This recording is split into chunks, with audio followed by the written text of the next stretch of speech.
Hey, ladies and gents. I'm so excited to be participating in a competition that is bringing awareness and support to the National Breast Cancer Foundation. Winning the Fab Over 40 competition will allow me to further my podcast in reach, notoriety, and listenership by winning the cover of New Beauty magazine as well as a $40,000 prize that will be funneled into my passion project with Please Me Podcast with Eve. This podcast has brought me so much joy and personal healing, and I can't wait to share many more seasons with you. Thanks to all my listeners who have left reviews and supported the show. Please keep that love coming. I am so happy to say that I am now in the top 2.5% globally. And I also want to be the face of New Beauty and an advocate for breast cancer awareness, which is afflicting more and more women at a younger age than ever before. Please consider following the link in the show notes and vote for me to win. Thank you. I went to work the first 2 nights with what I called a mullet pussy, where I was like trimmed in the front, but not in the back. And my first night, no one mentioned it. My second night, I arrived to work, and the girl who had trained me or mentored me the night before took me aside and told me, yeah, if you're going to shave in the...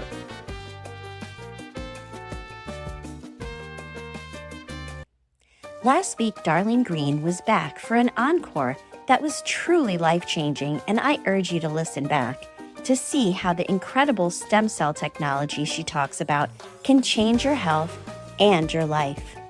It has surely changed mine. This podcast is intended for mature audiences. Please sit back and surrender to the pleasure of Please Me. Hello, and welcome to Please Me, the podcast that aims to destigmatize conversations about sex and sexual health by turning the sheets into our classroom. Today, I am so excited to welcome back Annie Temple. Annie was on the show a couple seasons ago, and she is kicking off my season in season 4. And I am so excited to have you back on the show. She is a best-selling author of Annie Temple's Business Bible for Erotic Entrepreneurs. And she has a new book coming out, How Sex Work Shaped My Life. And so that with that being said, I want to bring you back onto the show and welcome you back, Annie. Welcome to Please Me. Thank you so much. I'm so happy to be here. I had so much fun the last time we talked. And since then, I've been following you on social media, and I am a huge fan. So it's such an honor to be here. Thank you. Thank you so much. I think we have girl crushes on each other, right? And we're fans of each other for sure, because I'm always commenting on all of your Instagram posts, and I love all of the sexy pictures you take. And not just that, but everything that you say. You're an incredible writer, and I really admire you and what you're doing for women and women in your community. And thank you for who you are. Thank you very much. That is so touching. That really means a lot. Thank you. You're That's very the welcome. goal, right? Absolutely. And I have been reading your book, and I love your book. It's hard to put down. And I have to say that because it's on a screen, it's hard for me to really read because I could stay up all night reading it. It's a really excellent book. It's one of those you don't want to put down, but my eyes just start to get tired. So I'm going to want a hard copy of that coming up soon. But yes, same way. And you're going to get a hard copy. I'm yay. definitely going to send one to you. Absolutely. Thank you. Yes. And this book is so full of really incredible, your life story, really. And I want to talk just now because I want to know what brought you specifically to your sex work and your stripping job. And when I was reading the book, I was surprised to find out that it was actually because you had an abortion, and that sort of is what led you in that direction. Do you want to just jump into that? Sure. So I was 22 years old, and I felt like 22-year-olds shouldn't have the right to claim I'm too young, I'm too naive. And so when I became pregnant, I was really deeply ashamed. But it was not just the fact that I was unexpectedly pregnant at the age of 22 and not even in a relationship at the time, but also that I didn't know who the father was.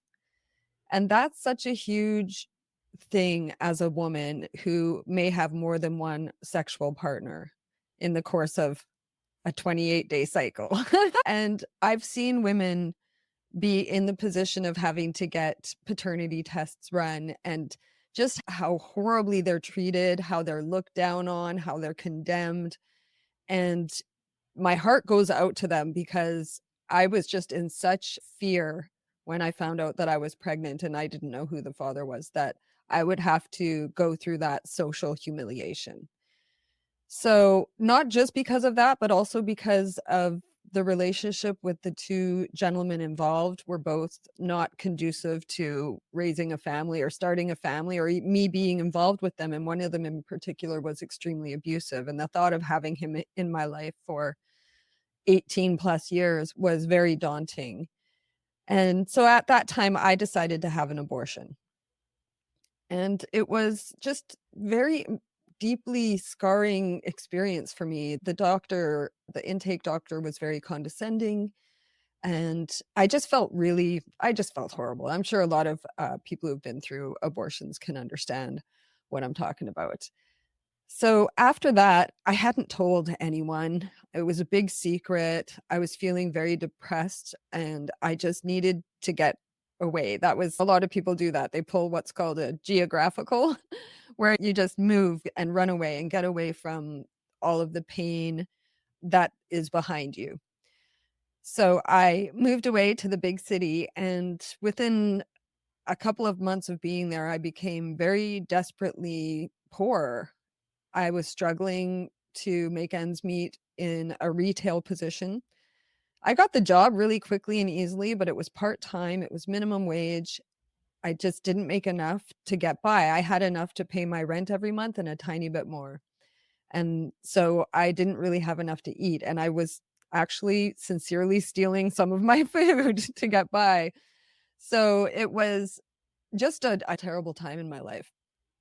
But I'm the type of person that I don't settle. If things aren't good enough, I change them. I'm very impulsive that way, and I'm a risk taker. So in a way, like that's served me, but it also sometimes it has not served me.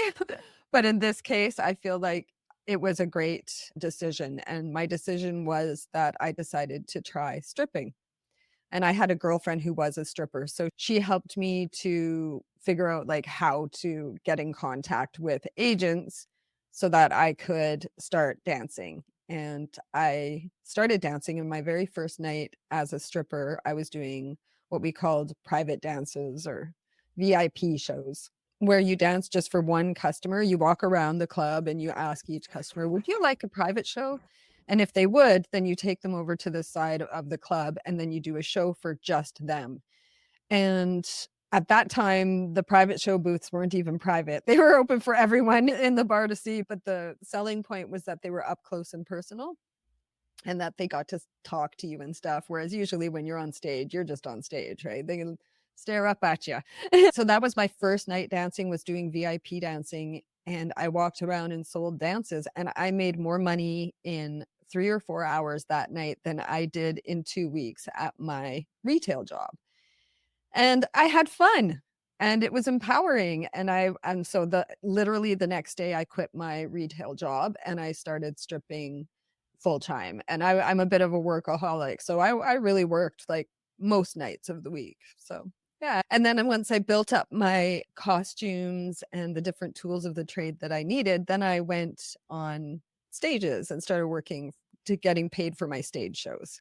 So it started out like the VIP dancer walking around the club, and then I transitioned to going mostly on stage. But because I did still have the hustling spirit, I would usually sell private dances between my shows. And yeah, I came into the industry at a very weird time when private shows were just being introduced to the area that I live in. And so a lot of the veteran dancers didn't like it, and there was a lot of clash because of that. And the agents loved that I did like doing them. And so it was easy for me to get on stage too, because they wanted me to sell private dances between my shows. And most of the stage dancers refused to do it back then. But within a few years, they started forcing everybody to do it. So it was messed up.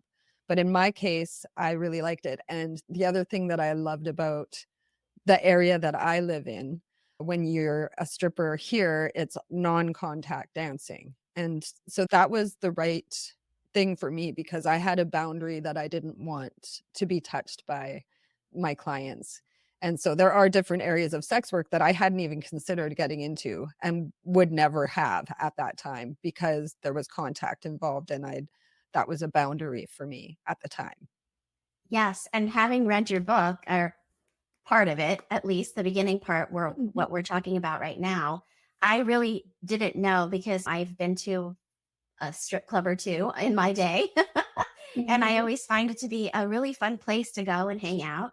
And I actually never really knew that there was a difference between the strippers that strip on stage and the ones that actually do the private dances. And I just thought that everyone did everything. And when I read your book, I was interested to know that and to find out that's actually there's two separate skills involved in that, right? One of Yes, them there is, yeah. are, for sure. Mhm, But absolutely. depending on your region, it's possible that they were all doing both. It is possible. Right, but not necessarily, which I didn't know until I read your book. So I thought that was super interesting. And also, another thing that you mentioned in the book was that you felt less degraded or not degraded stripping and more degraded working as a hostess or a server at a restaurant where Mhm. people would treat you like crap. The customers treat the wait staff like dirt, and you are doing things that you don't want to be doing. That's no fun, filling ketchup containers. And that was like more degrading to you than Mhm. stripping ever was. And that makes complete sense to me because Mm, you're doing all of this hard work and you're getting minimum wage. You're working an entire hour and making peanuts. yeah. That is a degrading feeling. Can you just talk on that a little bit? Sure, absolutely. That's one of the reasons why I've kept going back into the industry and why I wrote a book called How Sex Work Shaped My Life, because I've been in and out of the adult entertainment industry since I was 23 years old and I'm 50 years old now.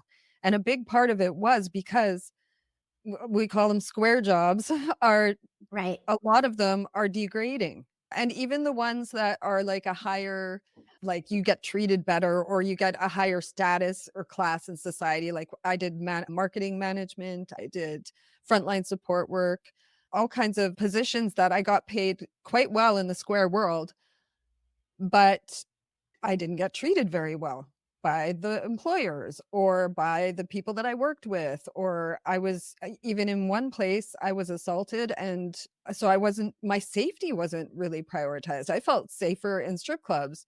And I can even say, as a waitress, because I have waitressed in regular clubs as well, that the regular bars, a guy grabs your ass or is rude to you, and you don't really have the right to tell them off in most places and you have to put up with a lot more shit. Whereas in the strip clubs, you have the right and the power to tell the customers off or tell the other staff members off. And it's part of the culture that we can stand up for ourselves and express our emotions.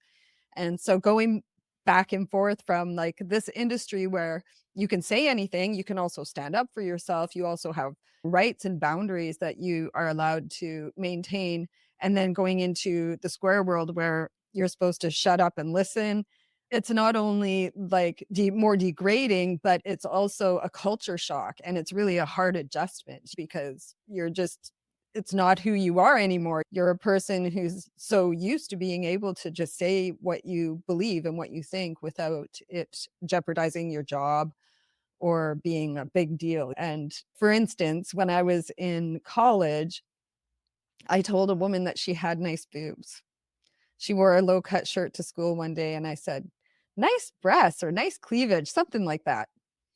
And although she was fine with it because her and I had gone for drinks a few times and we were buddies.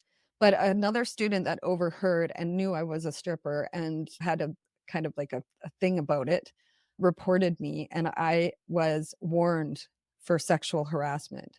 And so that's another like example of the culture shock, because coming from the strip clubs where like I touched more fake boobs than any man I've ever met, and then going into the square world where I can't even give a compliment to another woman who, to me, in my regular life, that would be a colleague, that would be a compliment. It wouldn't be creepy, like coming from someone. And usually intention matters and how it's said matters, but I had the hard lesson of learning, no, that does not matter. You have to learn how to behave appropriately in the square world, and that's hard when you're coming from a lifetime of growing up in strip club change rooms and being able to just freely talk about bodily fluids and your vagina and sex and whatever else. And even with the customers in the clubs, because first of all, they're liquid confidence Courage. and courage. Yeah.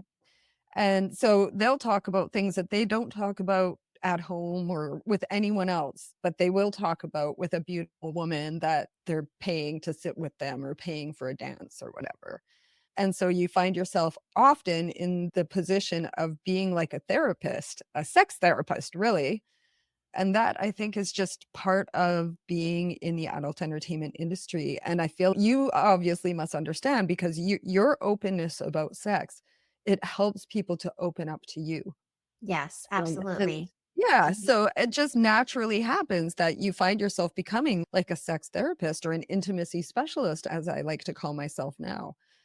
And that came from many years of being in and out of the industry, just starting with stripping and moving into work where I actually was in contact with my clients. Yes, and I think that a lot of women can relate with your square job positions where they may be working for someone and their boss is inappropriate sexually or a coworker or something like that. And a lot of times when these things get reported to human resources, the woman loses the job. And we really have to stand up for ourselves. And I love that in that world, in the stripper world, you actually have more safeguards because there's bouncers there that are paying attention. They know what the rules are. There are rules involved in keeping you safe. And Mhm. if you cross that line, you can get fired, for instance. And that was something that actually happened to you. And I wanted Mhm. to comment about that because in the story, you mentioned that one of the bouncers reached and grabbed your breast, and you were very upset and you reported him, and he ended up getting fired. And then you Yeah. felt sad, or not sad, but you felt, oh my gosh, I didn't mean to get him fired. And I was Mhm. thinking to myself, he freaking abused you. He should have gotten fired. I was like so happy that they did that. Do you want to Mhm. just comment on that? Because times when I come from a history of abuse, by the time I was 11, 5 people Mhm. had abused me. And you really don't learn boundaries. You really don't learn how to take care of yourself, how to say no. And the fact that you had the ability in that moment and you took that moment to say, that wasn't right, and you reported him was really brave Mhm. of you. But then on the Mhm. other side of it, then you felt bad that he got fired. And I was like, I don't get that part. So I wanted to just like talk to you about that. And I think you do touch on like something, especially like being sexually assaulted is, I think we often feel like we need to downplay it, or like, why am I getting so upset about this little thing? And when I was sexually assaulted in the private show booth, it was just a matter of a guy leaning forward and kissing my crotch when my back was turned. And that was, it seems like something so small because he didn't hurt me, he didn't penetrate me, he didn't assault me or become violent towards me. He didn't restrain me, nothing. It was just like a little drunk guy loser kissed my crotch, but it was really devastating for me and it impacted my work severely.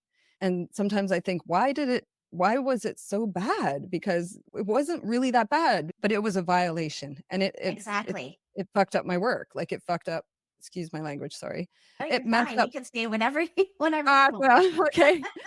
Because and that is what I realized when I got into in-person contact work, is that I had to really protect my safety, because otherwise I wouldn't be able to do the work. If somebody assaults me, then it will become too difficult for me to do the work that I love, because I'll be scared about getting assaulted again. And that's what happened when that happened in the private show booth.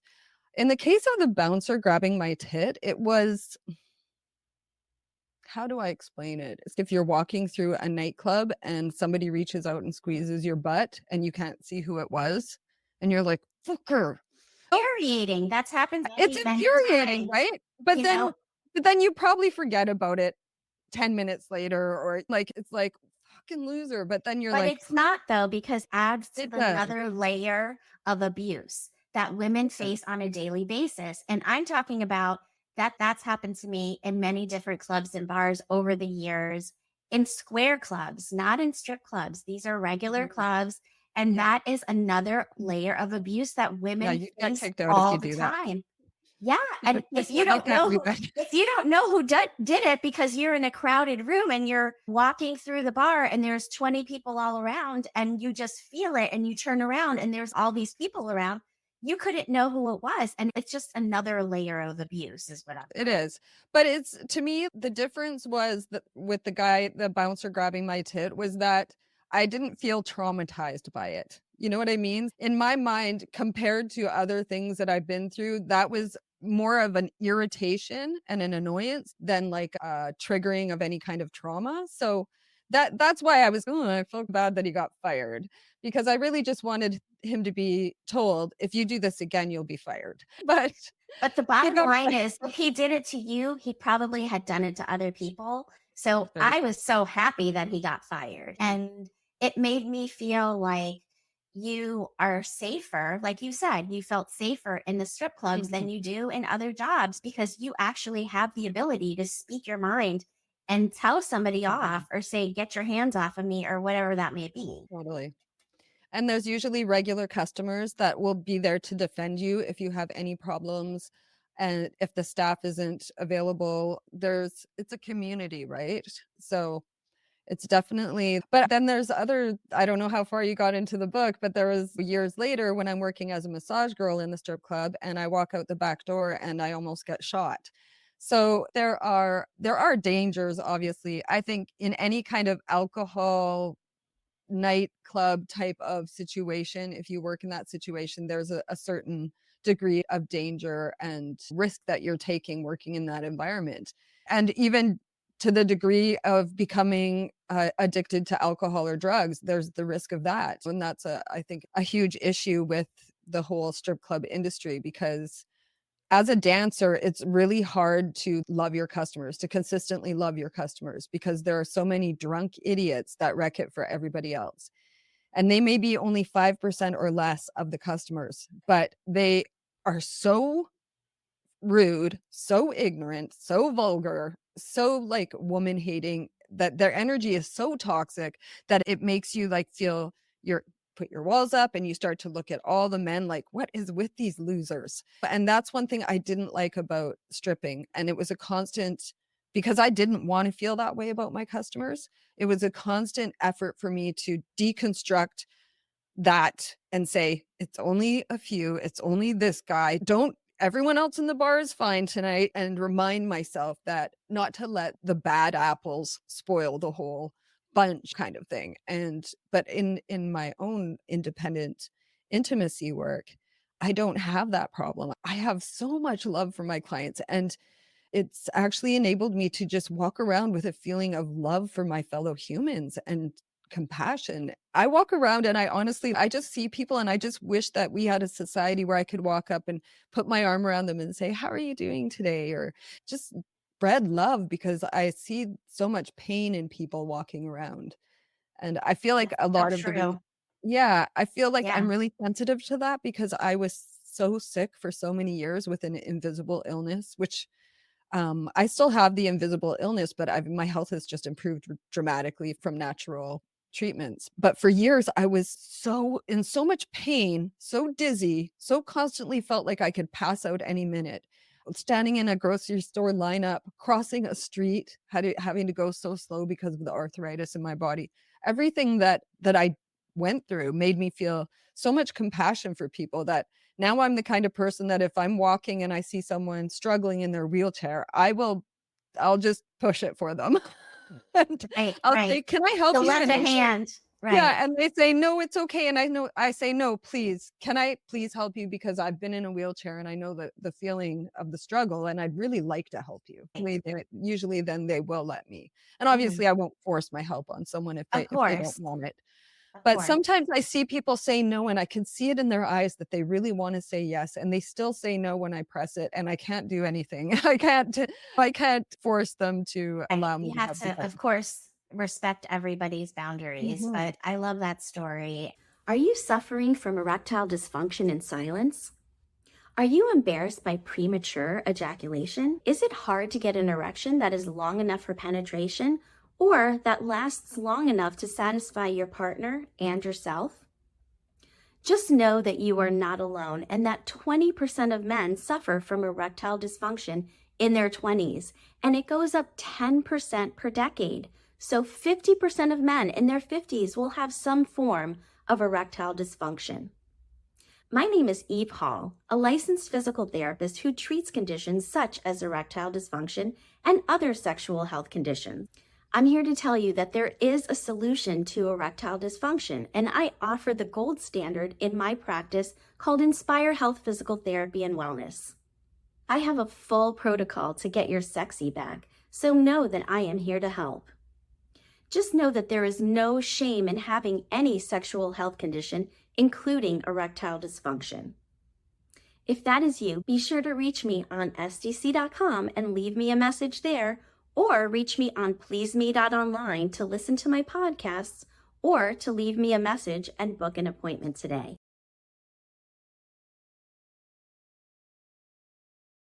I want to just switch a little bit to your poetry because there's poetry sprinkled throughout the book, and I didn't know that you were also a poet.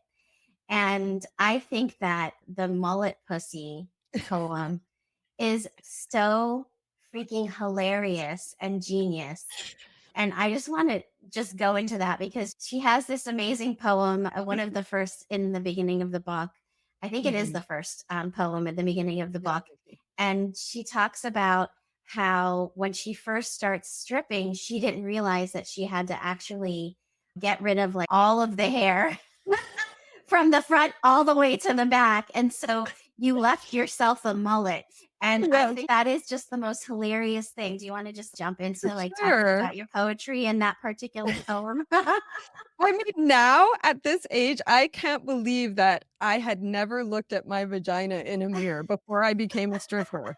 Like, that's just crazy, but so I shaved my bikini, which is what I always did when I went to the beach or whatever. I just left, like, some hair in the front and all the rest underneath because your bikini underwear hide it. But I didn't even know that I had hair on my ass. Can I just say Yes. so I went to work the first 2 nights with what I called a mullet pussy, where I was, like, trimmed in the front, but not in the back, and my first night, no one mentioned it. My second night, I arrived to work, and the girl who had trained me or mentored me the night before took me aside and told me, like, "Yeah, if you're gonna shave in the" like, back then too, they wouldn't have probably been okay with me having a full bush. I'm not sure if they do that now in the strip clubs, but back then you could have a landing strip, but you had to be very, like, s trimmed and Hoist. nice and you had to shave it like, in the back and the underneath, it was all shaved for everybody. And I just didn't even know that there was hair down there. That's how naive I was. But this girl took me aside and she was super sweet about it. And I still went and worked that whole night. Still, that's how naive I was that I didn't even get insecure about it and worked for that whole night again with the same mullet pussy. You didn't have a razor that night, but you know what? It was the second day. You didn't get very far with that mullet pussy because No, I didn't. because And then people noticed and they were like, wait a minute now, you have to finish the job. totally. Years later, I wrote that poem and it was published in a sex worker zine. And I became infamous. And I would be walking around town in Vancouver and I'd hear someone yell, "Mullet pussy!" Everyone. That's hilarious. I just love that story so much. It's so funny. And everybody, that goes through shaving down there, and most women do because we go to the beach and whatever, can totally relate to that. It's like, where do we stop? Do we continue to the back? Do we just do the front? What do we want to do? How do we want that to look? But obviously, if you are in the line of work that you do, you would want everything to be trimmed and neat. So I just thought that was just such a funny story. I wanted to talk to you too about your experience with academia because you eventually went back to school, not once, but more than once, right? And I didn't get to the end of the book, so I have to finish reading it. But you talked about the theories, the feminist theories, and how you had a lot of shame initially around what you were doing for a living. And when you started studying, you realized that all of these things that were like causing you shame were just theories. Do you want to just jump into that? Yeah, sure. It's funny because we grow up with propaganda. I want to say propaganda, and our society is impacted by different schools of thought. And when I was growing up, a school of thought that was very prominent was a feminist school of thought. It was, I think, second wave feminism, and it's very anti sex, anti pornography, and very judgmental towards people who work in the adult entertainment industry. And so that was the kind of background that I came to dancing with, as this belief that sex industry workers are perpetuating rape culture and that all of our clients are dirty, disgusting, perverted people that we should look down on and condemn and shame. And I started dancing because financially I was desperate. And then what I learned is I expected to feel exploited and degraded all the time, and it didn't happen. I didn't feel exploited and degraded all the time. So that was weird. But I still felt guilty because I'm perpetuating rape culture, and I still didn't like my customers because they're a bunch of dirty perverts. So this was my social conditioning. This was what I had been conditioned to believe, especially in university, because I took women's studies classes and I was very interested in women's equality and all that stuff. And I learned so much amazing, incredible stuff in women's studies. But I also got a lot of, I like to call it propaganda, because it's really just made up shit that people make up to try and impact other people's opinions and views about something. And this made up shit was to try and convince everybody that the sex industry should be abolished because it's harmful to women and it's perpetuated by abusive men. And so my experience just didn't match what I'd learned. But so there was this conflict in me. And I went back to university to try and win my mother's love back. And I was in women's studies again now as a stripper. This is after being in women's studies years before and getting all of the training.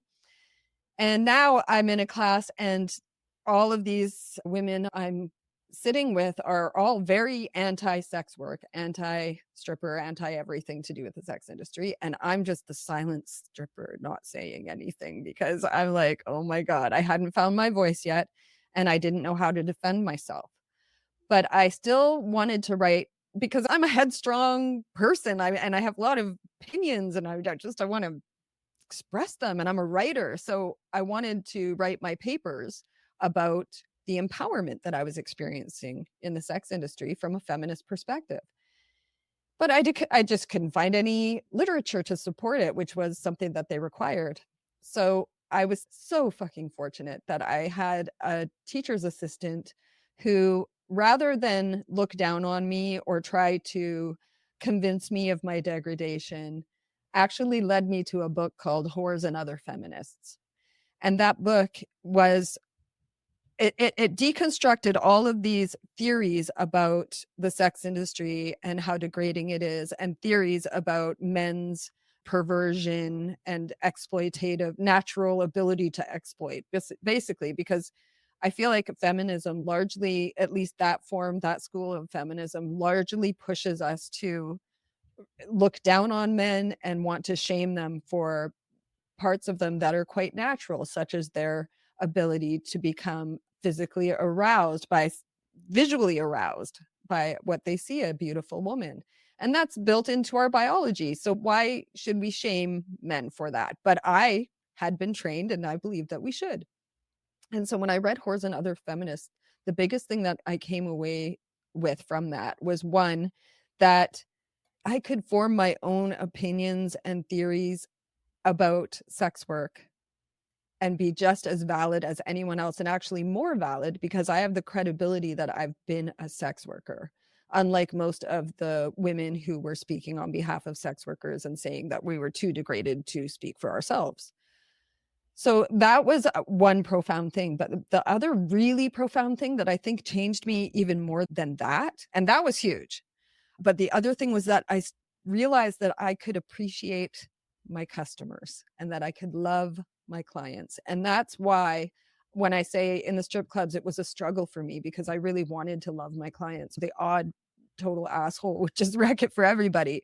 But because of that transformation in me, I wanted to view my clients in a loving and caring and appreciative way because after all, they're paying my bills.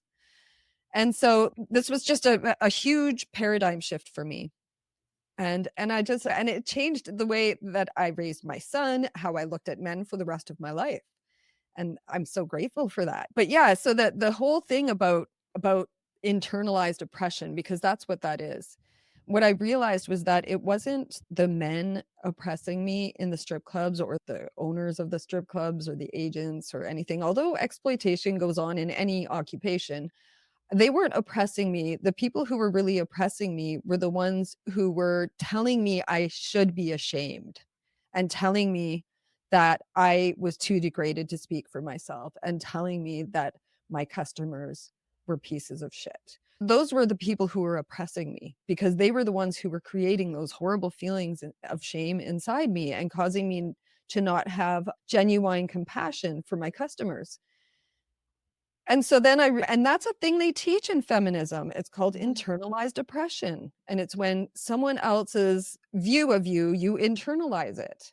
And Yes. then and so I had internalized that oppression. And that's something that I broke free from when I read Whores and Other Feminists. And it became a desire, like a goal for me to release other people in my industry from that self-imposed prison of internalized oppression and teach them that they too can enjoy their jobs and be proud of the work they do and love their clients and appreciate them, and they don't have to internalize all of the things that we've been taught. And I feel like that's a huge problem in our industry, that there's this disconnect between our actual experience and what we've been taught to believe and think. And so it causes conflict within us. And I think that really all women have this internalized oppression, right? Because, and I had another guest on, and she was also an author, and she talked about her book and how her book was a dystopian book, and she went to another planet. And on that planet, they wouldn't let the humans on until they did a full examination. And the number one disease that humans had was that God was a man. And when you start at the top and teach girls that God is a man, that it's a masculine energy, we are all taught to believe that we are less than from the very beginning. And I No feel like doubt. we all have this internalized oppression from society that we all need to look at and really throw that shit out, right? Mhm. Because it affects us in all different ways, where we're always trying to make sure that we're not hurting anybody's feelings, or are speaking out of line, or saying something that maybe we should say in a nicer way. No, Mhm. why? Why is it that we can't speak our mind? I think that is so key and important that you learned along the way, and that I feel like all women can really benefit from hearing about Mhm. your experience, because it relates to all of us, whether we're in square jobs or not. It really does. It really affects us all. And So, as a mother, I can attest to that as well because, like, my son found his voice so much easier than my girls have. And that's with me as a mother, you know? right, So exactly. that And it being an just shows how example. strong society affects us. And yeah, all of those little things that are systemically involved in building us as humans that we are taught to believe. Absolutely. I fully agree with that. So we are already at 40 minutes. And so I am going to jump into the next section here because I want us to do a little role play if you're open to that. Yes. Okay. So we talked about doing a role play where I'm going to be your clients and it's my first time. And I'm coming to see you for, let's say, a sensual massage. Okay. That would be probably what you're coming to me for because that's what I do. Perfect. One of Exactly. the things. Yes, exactly. So I am going to be coming to see you. So here I am and action. Hi, I'm Eve. How are you? I'm good. It's so good to see you. Can I give you a hug? Oh, sure. I love hugs. Thank Oh, you. oh, I love this hug. It's very Ah, nice thank to you. see you. That's so sweet. Thank you so much. What should I do? We'll get the donation out of the way, and then if you haven't showered already, I'll get you to have a quick shower, but if you showered right before coming, then please wash your hands and then take off all your clothes and lie face down on the bed. Okay, that sounds good. I have a little request. I'm just wondering if we can talk about that. Absolutely. I am all for communication. It's so important. Perfect. So I'm a little bit shy to tell you about this, but I really love my toes sucked. Would that be something Mm. that you would do? Unfortunately, no, I don't suck toes, but I could maybe potentially over time, if I get to know you, we could plan a special session where we start with some feet washing. And then I would potentially consider that. But at this time today, because we have decided on a massage, I would prefer if we just stick with what we originally planned. And then I can consider it further in the future. Okay, I have a foot fetish and I would really love for you to pay special attention to my feet today. Okay, sure. I will try to massage them. I don't usually focus on feet that much, but as long as your feet are nice and clean, it should be fine. I will give you a full body massage and I will pay some extra attention to your feet as well. Perfect. And end scene. So that was really fun and a really great example of how to communicate in situations like this. I'm bringing to you something that is not something that you would really necessarily be interested in, and you Mhm. creating a boundary around what you are willing to do and not willing to do. Hmm. And that goes with all sexual experiences.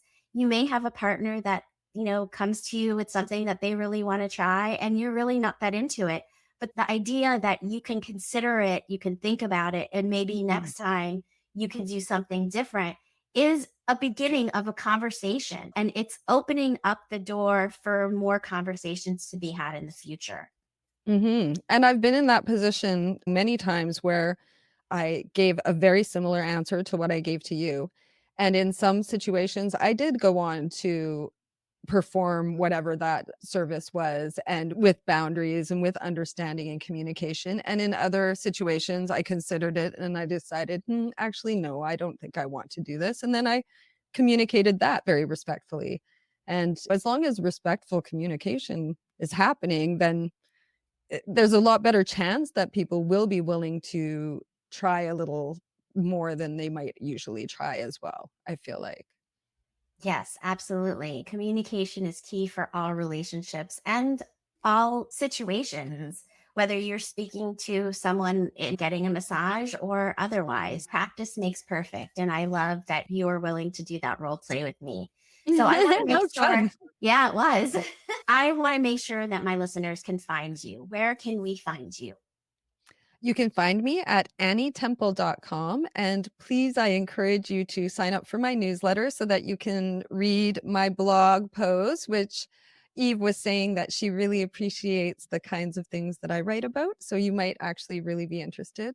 I talk about all kinds of things to do with intimacy and life and just being a good person. And I've even been writing about health lately, which seems to be popular with my readers. So sign up to my newsletter, please. Absolutely. And she's an incredible writer, and her Instagram and Facebook pages are a lot of fun. So follow her there as well. And if you love this episode as much as I did in recording it, please get out your phones right now and share it with somebody. Copy it and send it to somebody that you think would also really relate to this episode in particular. And I also want to welcome you to visit my website, pleaseme.online. And on there, I have all of my podcasts. I also have all of my shameless interviews where I've been on multiple other podcasts, and all of my webinars are also on there. And I also have a beautifully curated store of sex toys, lubes, books, and more. And so I would absolutely love you to check that out. And I'm so happy to have had you on the show tonight or today, Annie. Thank you so much for being here with me today. Thank you for having me. Until next time.